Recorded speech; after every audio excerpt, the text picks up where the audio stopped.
Hi hi. ఏంటి special ఇవాళ శుక్రవారం పూజ చాలా బాగా అయ్యింది. లంచ్ కూడా పిల్లలకి వండేసి పెట్టేశాను. స్కూల్కి టైమింగ్స్ మార్చేశారు. కొంచెం తొందరగా పనులు చేసుకొని పిల్లల్ని స్కూల్కి పంపించేసి అమ్మని రెడీ చేసుకొని పూజ అయితే చేసుకున్నాను. అమ్మని చూసేద్దాం. ఈరోజు శుక్రవారం పూజ ఇలా అమ్మలిద్దరూ అలా అనమాట. ఒక సిస్టర్ అయితే లాస్ట్ టైం కామెంట్ చేశారు, అక్క లక్ష్మమ్మకే కాదు దుర్గమ్మకు కూడా రెడ్ ఫ్లవర్స్తో పూజ చేయొచ్చు కదా అని చెప్పి. నాకు కూడా ఉంది, దేనికైనా సమయం రావాలి అండ్ ఆవిడ అనుకోవాలి కదా నాకు ఈరోజు చెయ్యాలని చెప్పి ఇన్నాళ్ళకి చేయించుకుంది నా చేత రెడ్ ఫ్లవర్స్తో పూజ. ముద్దుగా ఉన్నారు కదా అమ్మవారు. ఎప్పుడు పారిజాత పువ్వులతోనే అమ్మవారికి పూజ చేస్తానన్నమాట. ఈరోజైతే ఇద్దరికి కూడా 108 రెడ్ ఫ్లవర్స్తో పూజ అయితే చేసుకున్నాను. అమ్మవార్లు ఇద్దరు ఎలా ఉన్నారో కామెంట్ చేసేయండి.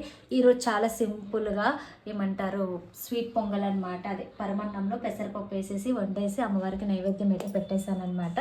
ఫ్రూట్స్, స్వీట్స్, తాంబూలం, స్వీట్స్ అంటే అదే ఫ్రూట్స్, కొబ్బరికాయ అండ్ తాంబూలం అమ్మవారికి పెట్టి పూజ అయితే ఇలా చేసుకున్నాను. రేపు శనివారం 4వ వారం.